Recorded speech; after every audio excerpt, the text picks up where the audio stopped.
It is good to be with you, we say. It is more than good, though. It is soul healing, life-saving, mind-expanding. To be here together changes everything. Welcome home, we say. Home to this community that has been here and will be here, a haven, a sanctuary, a home that is more than just these four walls. You are safe here, we say, safe to be your whole self, flesh and bones and blood, spirit and mind and heart. You can fail here, we say, fail and be messy and forgive and be forgiven. Find and fail to find redemption over and over, because failing is divinely human. We are one, we say. One not in belief, but in history and future.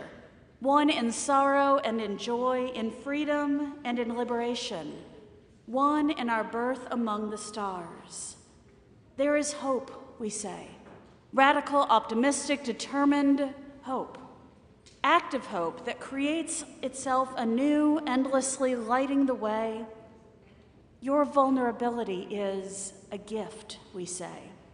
Your trust, your commitment, your willingness to open your heart to the pain and responsibility of connection.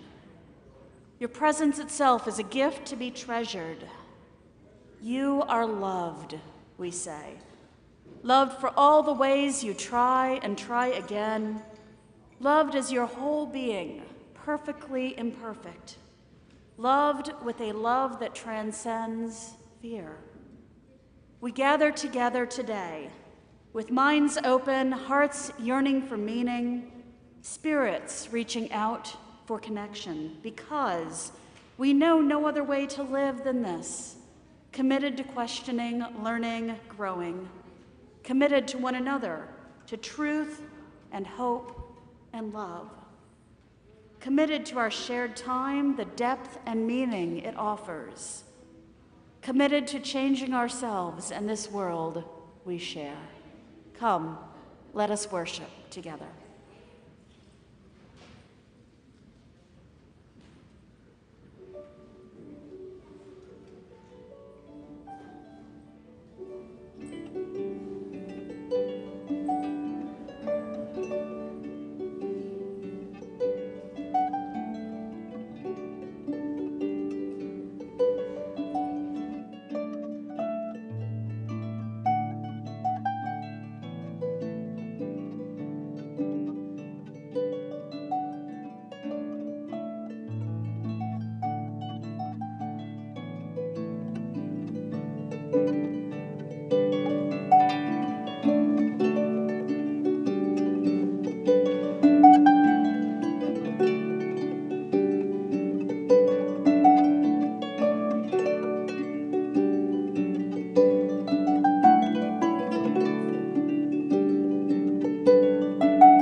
Good morning.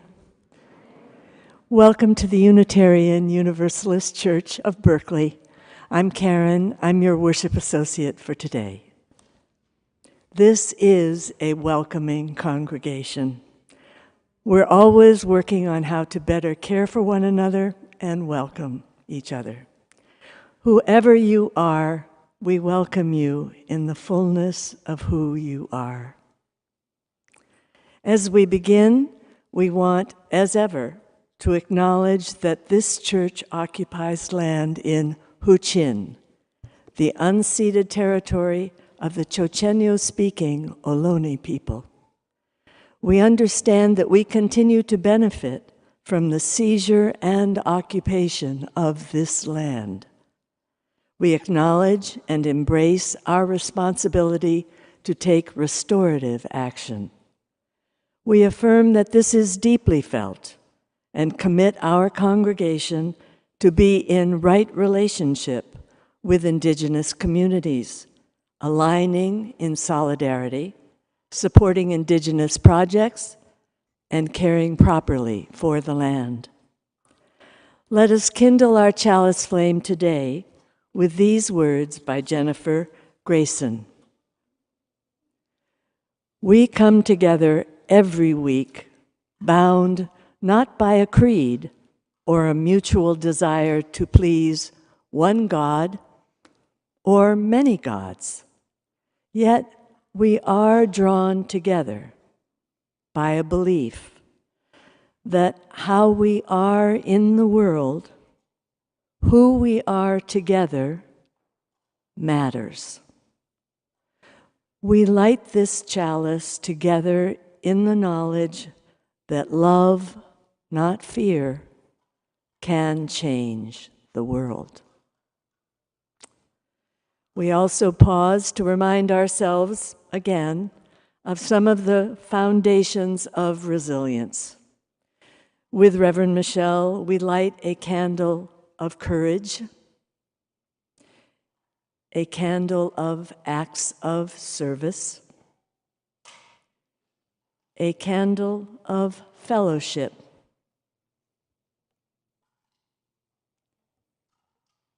and a candle of hope. May we find and cultivate these foundations of resilience in ourselves and in one another. And now, please rise in body or spirit and join in singing our opening song, Love Will Guide Us. It's number 131 in our gray hymnal, and the words will be on screen. Thank you.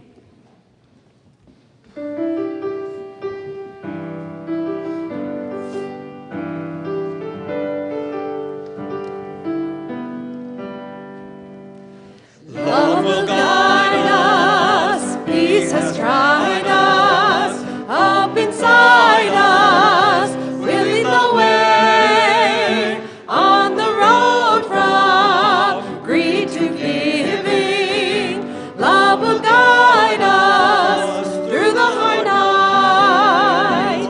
If you cannot sing like the angels, if you cannot speak before thousands, you can give from deep within you. You can change the world with your love. Love will guide us, peace has tried us, hope inside us, we'll lead the way, on the road from greed to giving. You will guide us through the hard night.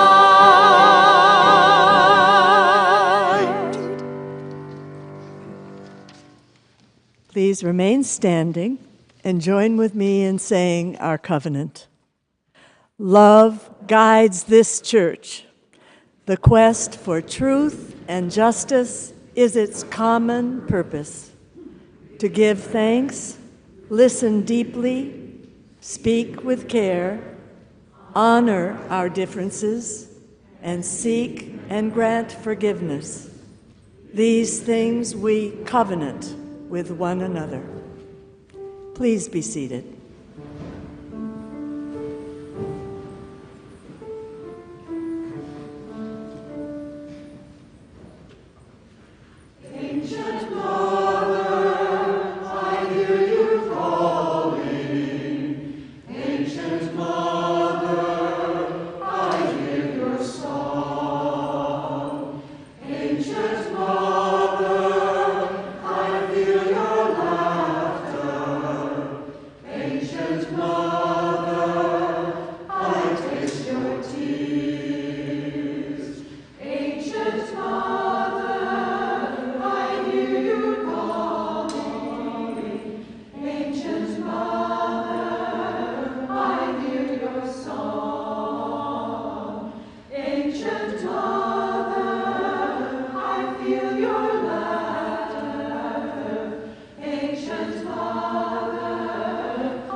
Invite our young ones, young in body or in heart or in spirit or any or all of the above, to come on forward for our story for today.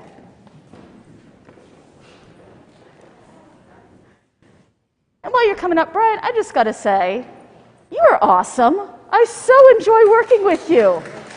And you bring so many gifts to the congregation. Thank you. And that was beautiful, choir. That was absolutely beautiful.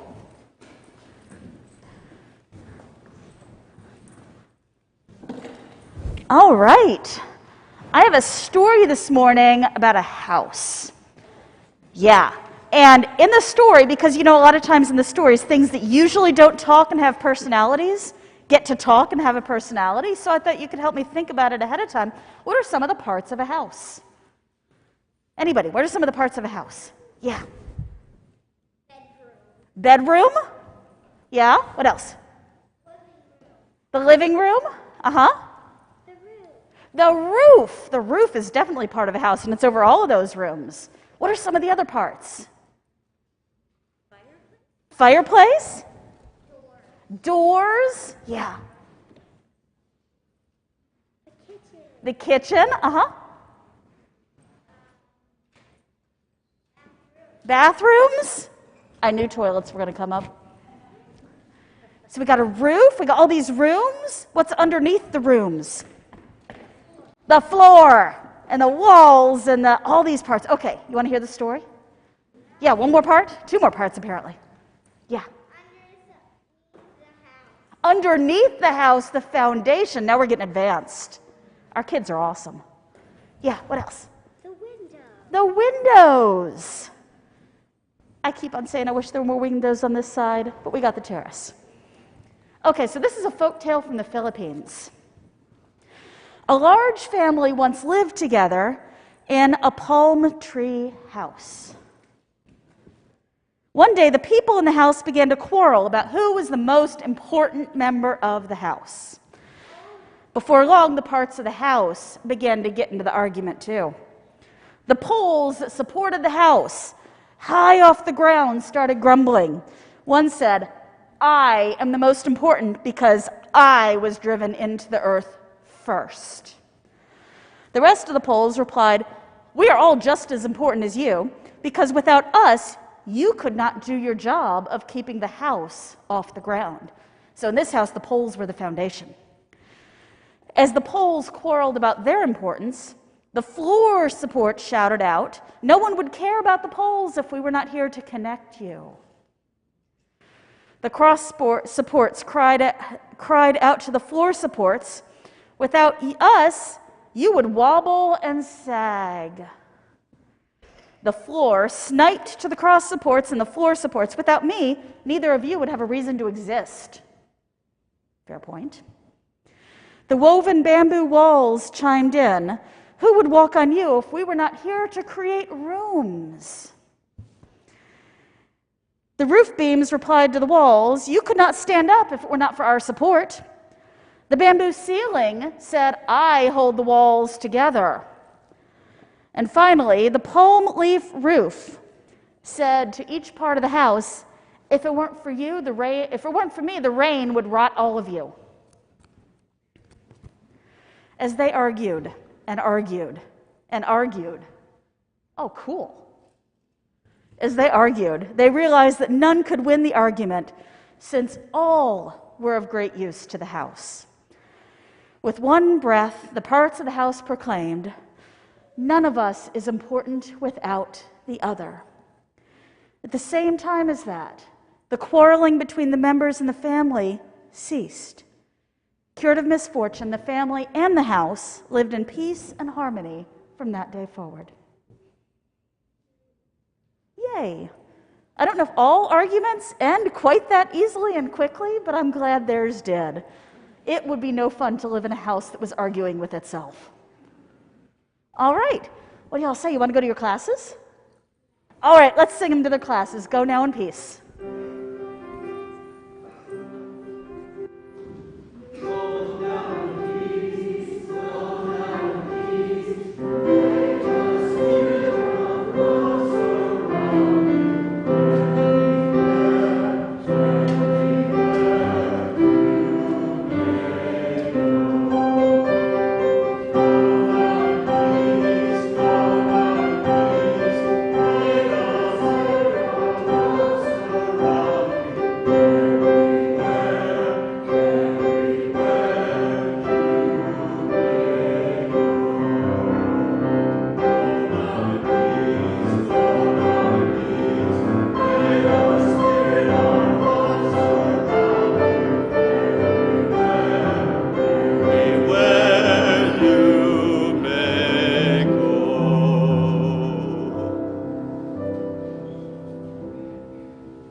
us take a few moments now to ground ourselves both in our place on the earth and our place in this community, surrounded physically by our fellow community members or virtually. I invite you to take in a nice few deep breaths and release them. Releasing some of the tension, some of the worries, some of what you may be carrying that is better set down for the moment.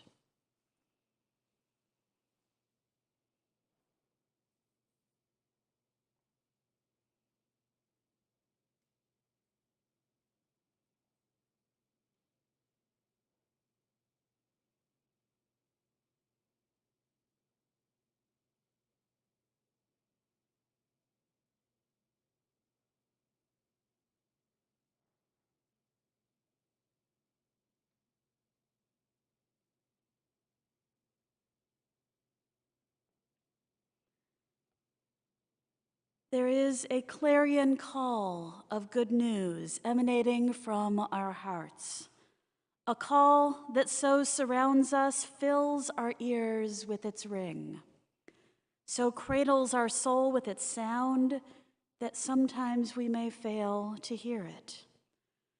Awash with the devastation of living the cutting edge of bad news, of our world, of life's challenges, of our failures as humans, of our flaws and longings, and sometimes recklessness.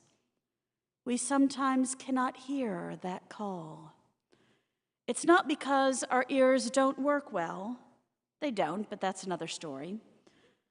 Another piece of the news that so many of us share, whether it be our eyes or limbs or lungs that may suffer, our bodies in their fragility. No one is spared the vulnerability of being human.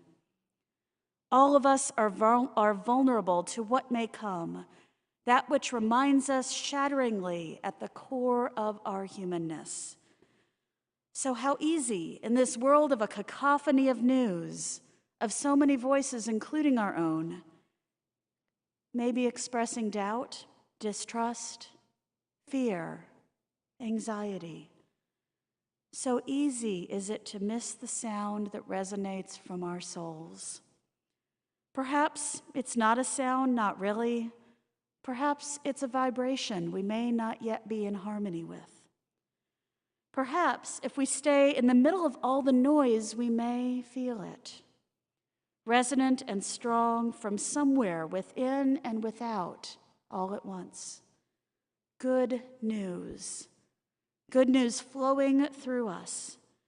The good news that is me, that is you, that is us, that is our earth, that is our universe. Good news that is deep as space and as light and life-giving as breath itself.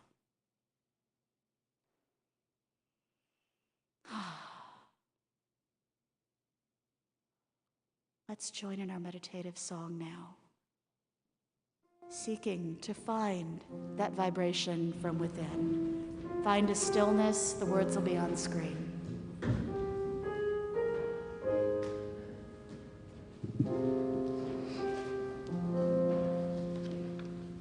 Find the stillness, hold the stillness, let the stillness carry me. Find the silence, hold the silence, let the silence carry me. In the Spirit, by the Spirit, with the Spirit giving power, I will find true harmony.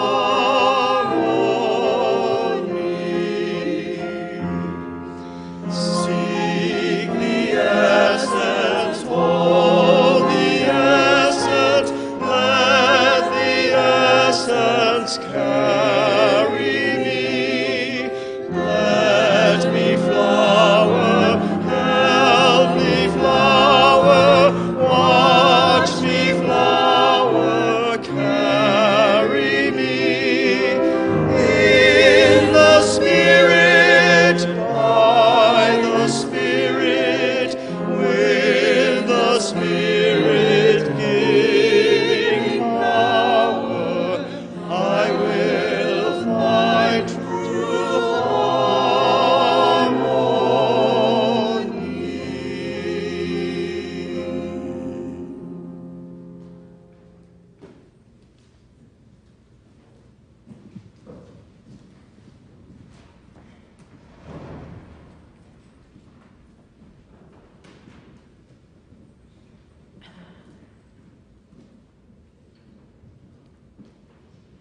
Recently, I was flooded with pure gratitude for having arrived here.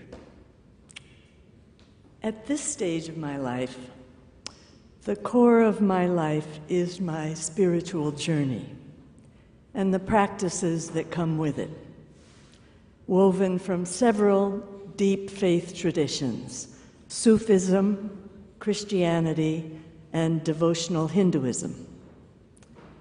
My wish these days is to become more and more able to be open to love.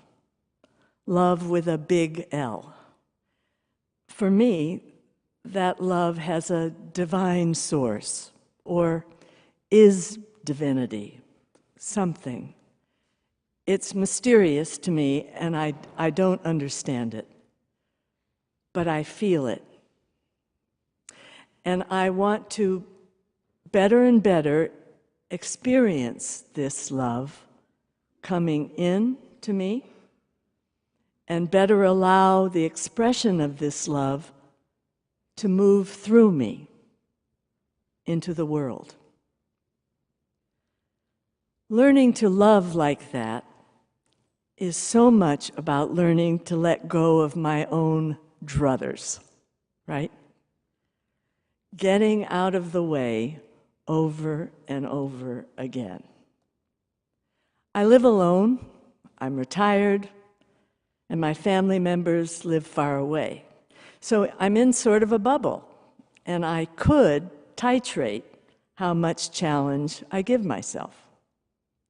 But by coming to UUCB, this has changed. By joining a community of people committed to covenantal relations, I've received such a gift. Hence the flood of gratitude. UUCB's emphasis on social justice is what first drew me here. And Reverend Kristen's worship services brought me to tears. But then, observing congregational members and leaders speaking to each other, returning again and again to covenant, even during heated, difficult conversations. I've been here 5 years, going on 6. Profoundly impressed me. I had never before seen this in action in groups. And I wanted this. I wanted to learn more about how to commit to relating with others, to others, in covenantal community.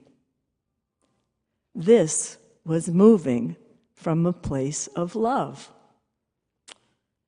By being thankful for this opportunity, by trying to always first listen before giving my opinion, by speaking with more care than speed, by honoring the other person's difference, to really see another's point of view, by apologizing from my heart and not holding a grudge.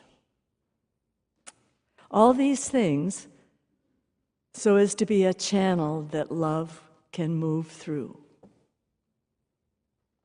Well, this is real practice. I keep working at it. It's challenging. Not only do I mess up, of course, but shall I just acknowledge here, not everyone takes our covenant equally seriously, right? Some people are awesomely covenantal. They inspire me. Others are not. Nevertheless, it's my responsibility to be covenantal with whomever I'm with as best I can manage. To be covenantal and real. Not saccharine, covenantal. To listen, show respect, be kind, walk together, and to be true to myself. That's included, right? I love this communal practice so much. It is growing me. And knowing that others are tackling it simultaneously gives me genuine joy.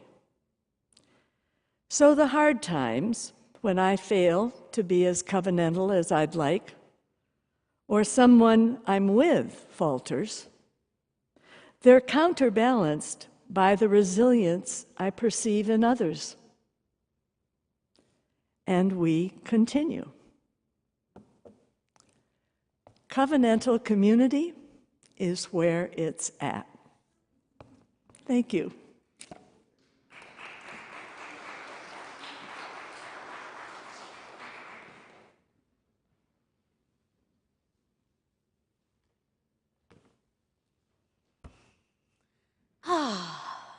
I brought something special to show y'all. In each of the congregations I've served, I've come up with an animal representation of that congregation. For one congregation, am I on here? I think I am. Yeah, there we are.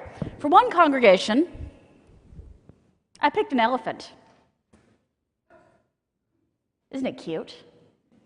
Because they had too many elephants in the room they weren't willing to talk about. The developmental minister that served there later picked one of those elephants to be the subject of a year-long dialogue and decision process. She is what inspired some of my work here on Freestone with that work she did there.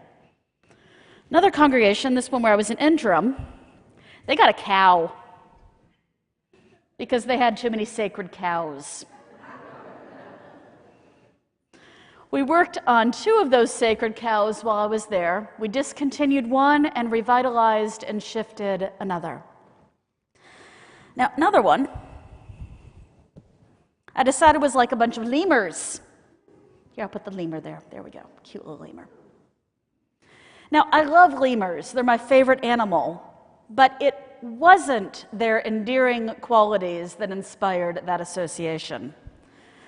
I remember seeing on a show, I think it was Animal Airport, when a family of lemurs had to be moved, and in order to be moved, had to be put in 3 separate cages, travel cages. And the moment they were separated from each other, they all got anxious and cried and threw fits the entire time. This particular congregation got highly anxious and upset at any disruption at all in their social order.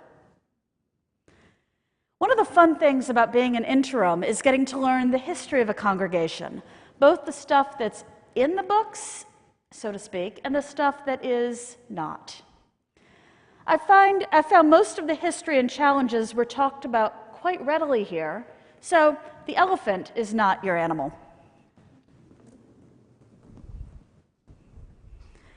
In fact, that feature is one of the things I name as congregational health, that y'all are able to talk about difficult things. Another fun thing about being an interim is getting to see what traditions are in different congregations and how folks do the traditions. Now, there are sacred cows here, and I even messed with one of them to see how you react to it. Anyone want to guess which one? Let's pick one of the biggest sacred cows, the candle lighting on Christmas Eve. Did you notice there were a lot of differences this year? Yeah. But they either made sense to do or were welcome.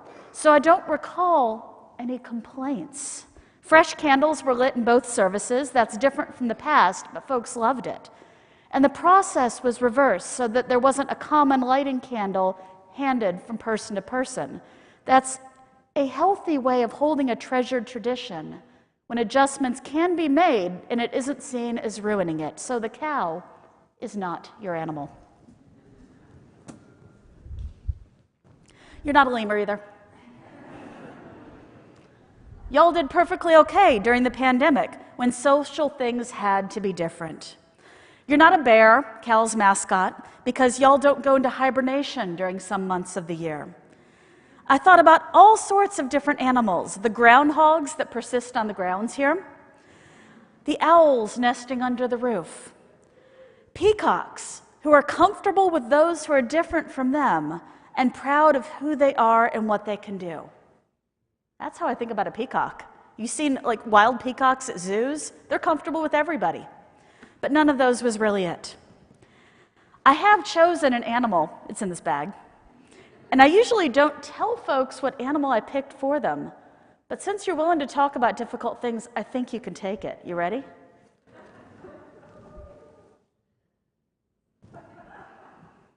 I picked a gorilla.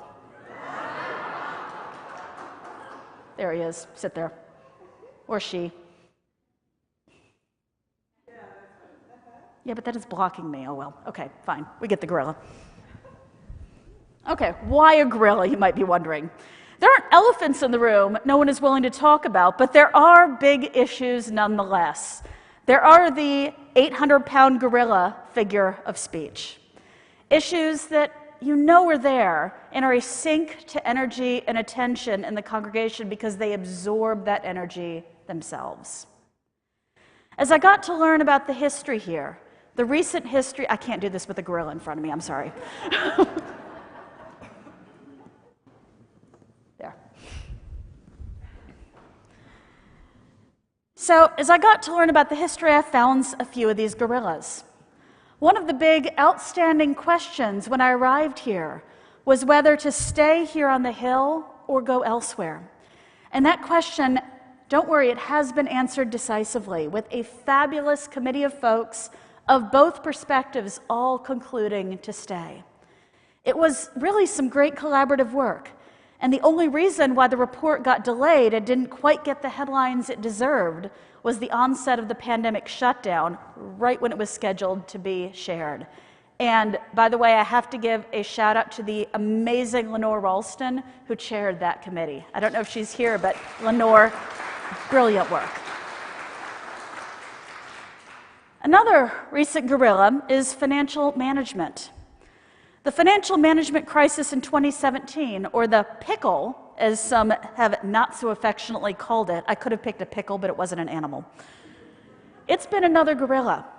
And while an external audit was successfully completed this past fall, the disruption of trust remains. The other big gorilla at present in this is the stagnation around the congregation's Freestone property in Sonoma County. But I'd like to talk about trust for a minute before we get to that. I have talked a good deal about trust here, both here in worship as well as with leaders in various groups. It's something I think about in virtually every organization, that I think virtually every organization could grow in. And this is trust in the organization and her leaders, rather than the person-to-person relational trust, although the two of those have a lot in common. In the past month, I led 2 workshops on trust, and the definition of trust that we talked about there has been rattling around in my mind. Trust is choosing to risk making something you value vulnerable to another person's actions. Trust is choosing to make something you value vulnerable to another person's actions. That, in a nutshell, is the vulnerability of being in a community. By definition, being part of a community that you care about means you care about what happens there. And that means making something you value vulnerable to what someone else does because they're part of the community too.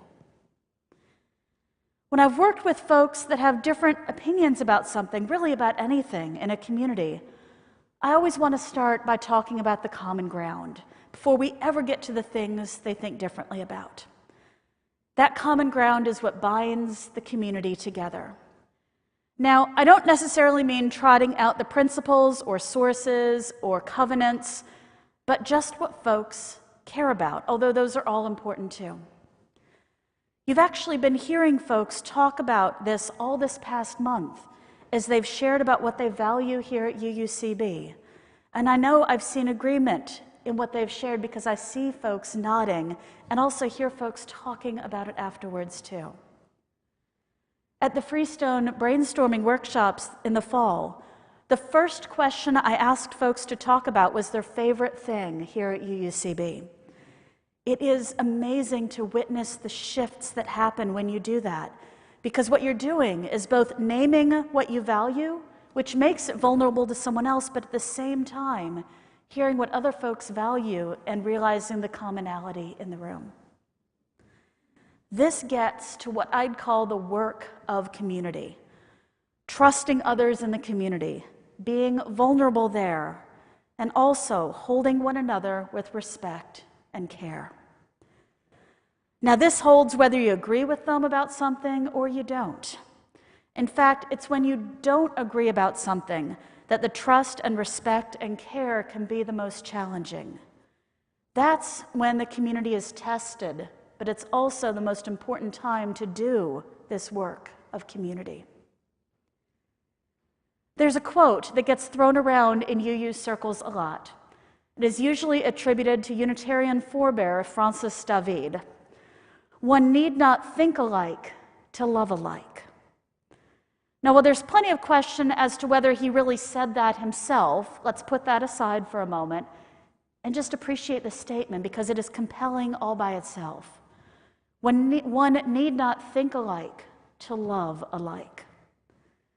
Now, we've got all sorts of different meanings for the word love out there, but this one I mean to be a specific kind of love. Call it love in community. Carl Rogers has a great definition for love that I think applies. He calls love unconditional, positive regard. To apply that to a community, it means having positive regard for others here in the community that isn't dependent on their opinion on a specific issue. It's unconditional. And it means to continue to have that positive regard and to treat one another with respect and care, even when you're disappointed or when they are disappointed. I could sum up covenants of right relations as holding one another with respect and care and love, although having it written out is a good thing. UUCB's long version of the covenant will be read at the start of the congregational meeting to remind folks of it. So let's get back to the last of the gorillas. Stagnation around UUCB's Freestone property in Sonoma County. Now, I'm specifically naming this gorilla as the stagnation because that's what I've really seen. Well, that and many hurt feelings from the past, a divisive congregational vote, and a history of communication problems. Since that divisive vote in 2017, actually since before that, the property has been shut down to congregational use and really just sitting there, stagnating. When I got here, I also saw conversations about it stagnated, and any progress stagnated. And that is simply not good for any community because it takes away the energy of the congregation and frankly can make anyone who works on it or cares about it feel neglected or worse. So do you remember that elephant work that I talked about? This was the work led by a developmental minister in a former congregation that had stagnated around an issue no one would talk about. For them, it was their historic, heavy wooden front doors, literally the front doors of the church. They were fabulous looking. They had a custom sculpture on them from a famous sculptor who actually was a friend of the congregation. And in the relief of that sculpture was the face and words of famous slaveholder Thomas Jefferson. Everyone disagreed about what to do with the doors. The process they went through, though, inspired me because there were opinions all over the place about what to do with the doors. Keep them there, store them, destroy them, donate them, all of these things. Please hide them. Please, there are historic front doors, everything. So they went through a year-long process to talk about the doors, everyone's feelings and thoughts about the doors, then a path and plan for moving forward with what to do about the doors, ending in a congregational vote about the doors. Does this sound familiar? UUCB has been in a more than year-long process since January of 2022 about Freestone. That process culminates, isn't finished, but at least the process culminates in a congregational meeting after today's service. Here's the question that I want to raise to you now, though. How does this process and decision encapsulate the work of community? And can UUCB do that work well? It's easy to do community well when things are easy. It's when things are more challenging that is the real test. So today is your test day. In one of the dialogue sessions this past week, one person asked what's needed to go forward. There are a lot of answers to that, and they started a long time ago. Folks have been respectful and caring throughout the process, but remember, today is test day. What folks value is truly being made vulnerable to the actions of others today. Well, Michelle, what does it look like to be respectful and caring today? Oh, I'm so glad you asked. Here's what I hope to see today. This would be behavior for a grade of A on your test. There will be no cheering or booing at any time. Not when the result of a vote is announced, not when someone says something you really agree with or you really disagree with. Respect and decency.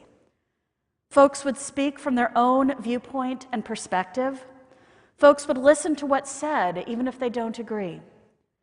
And then, the real test of community. Whatever the end results, there will be folks who are disappointed, even heartbroken. Holding them and their feelings no matter what their opinion was. Holding them in unconditional, positive regard. Then going forward, continuing to hold those feelings and caring for folks. One participant in the dialogue session said the most painful thing they had experienced at UUCB was silence. Was when they cared about something and no one talked to them. Being ignored when they were hurting or when they disagreed, that's not care. Let's do better than that. The work of community, the true work of community. It's not easy, but it is so worthwhile. Our congregations are there for folks in good times and in bad, in easy times, and when it's challenging. May each of you strive to do the work well today. And now, Ann Wardell is going to tell you some of what she loves about the community. See nodding.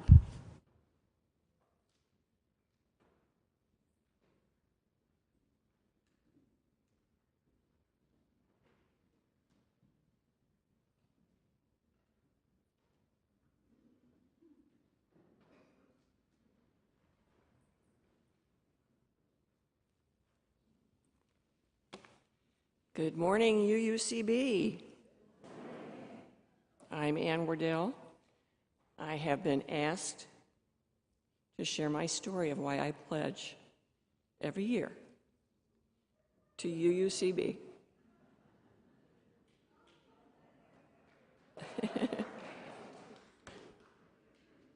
"31 years ago this month, I made two important decisions that have profoundly affected my life.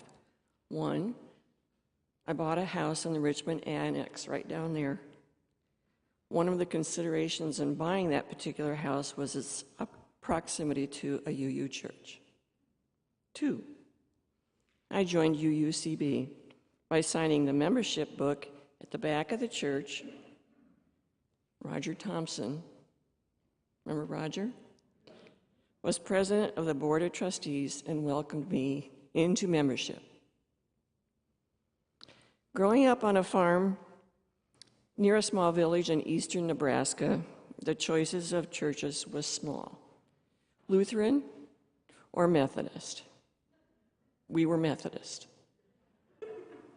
Apparently, the final spiritual goal of these denominations had something to do with achieving this.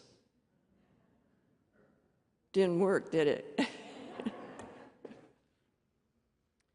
What being a member of UUCB for me can be summarized in 4 words, each starting with the letter F.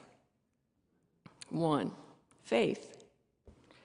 I have learned that there are many paths up the same mountain.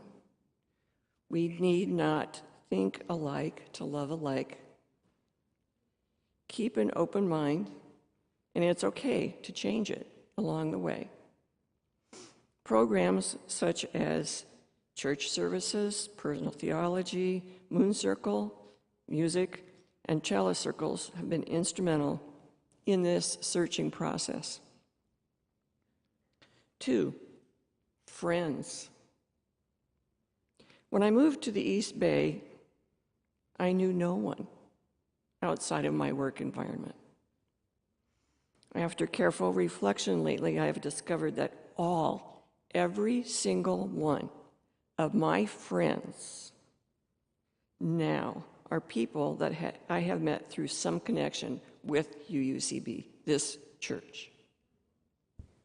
Social justice, pastoral care associates, honoring indigenous peoples, making truffles, serving meals, and the like are among the activities that have facilitated these friendships. Our church builds community.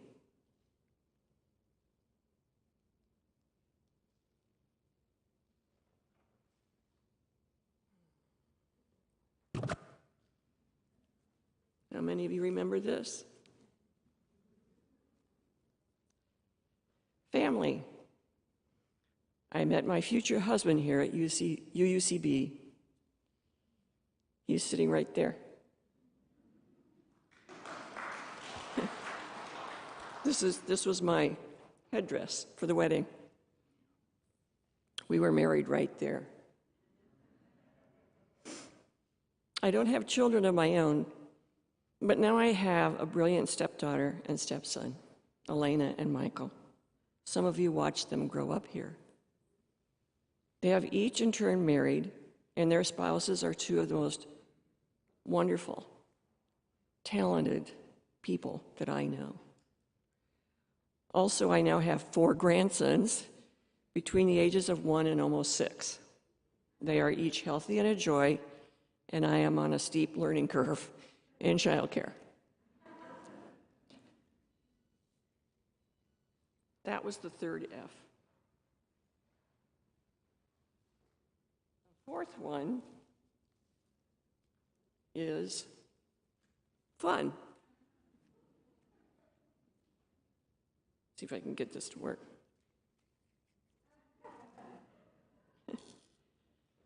UUCB provides dinners, concerts, plays, walks, sing-along Messiah, auctions, to name a few fun activities. If you spend any amount of time at UUCB, you will eventually have fun. And if you don't, it's your fault. After all, laughter is the best medicine.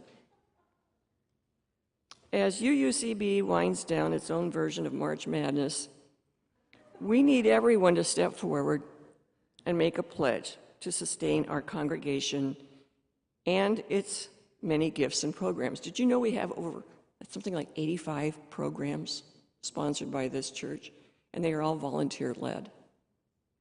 Pat yourselves on the back for that. But it's not free. Anyone can make a pledge, whether a member or a friend of UUCB. No pledge is too big or too small. If you have already made a pledge, it is A-OK to increase it. I hope you will think of a pledge as an act of gratitude for all that you have received from UUCB. I also hope that you will make a pledge and think of it as an act of faith in paying it forward to those who now and in the future will find faith, friends, family, and fun at UUCB. We need UU. We are all connected. Thank you.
Please join me in dedicating the offering. We dedicate our offering and ourselves to the mission of this congregation, to create loving community, inspire spiritual growth, and encourage lives of integrity, joy, and service.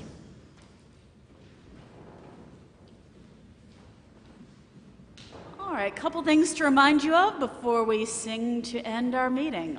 Oh my gosh, I love that anthem. That was beautiful. All right, pledge drive, still going on. It is not too late to submit your pledge. If you look at the Lego chalice out in the atrium, there's still a ways to go. We've come a long way, but be sure to submit your pledge so we can get some more bricks into that chalice. Katya has decided to postpone her recital until next Sunday. So Katya's organ recital will be in the afternoon next Sunday. And then last, congregational meeting after the service today. Voting members, so if you're joining us virtually, that meeting will be on Zoom, not Facebook or YouTube, so you'll need to find the link and log into Zoom for that time. If you're here for the meeting, you will need to sign in order to get your packet, congregational meeting packet, and your ballot. It's the only way to get it. All right? Okay.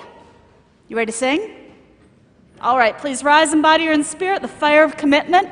It's number 1028 in the teal hymnal. The words will also be on screen. From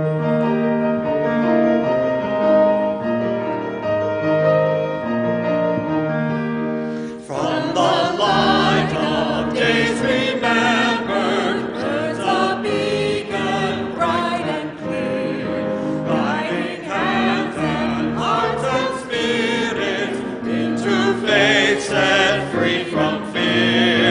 When the fire of commitment sets our mind and soul ablaze, when our hunger and our passion meet to call us on our way, when we live with deep assurance of the flame that burns within, then our promise finds fulfillment and our future can begin.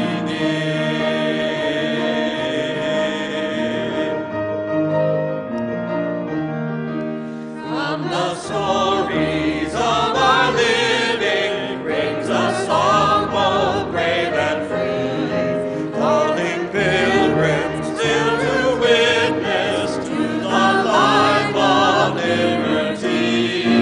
When the fire of commitment sets our mind and soul ablaze, when our hunger and our passion meet to call us on our way, when we live with deep assurance of the flame that burns within, then our promise finds fulfillment and our future can begin.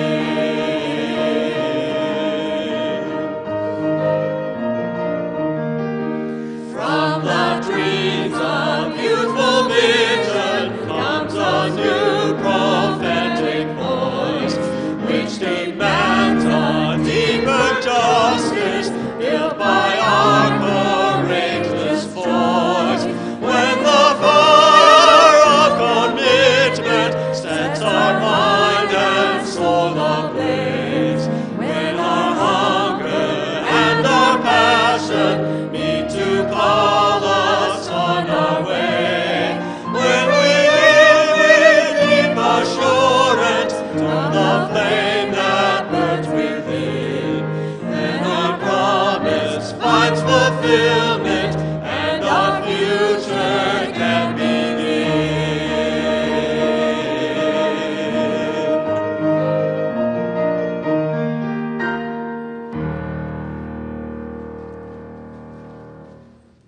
All right, go get some food, come back, sign in for the meeting, and get ready to do the work of community. Blessed be.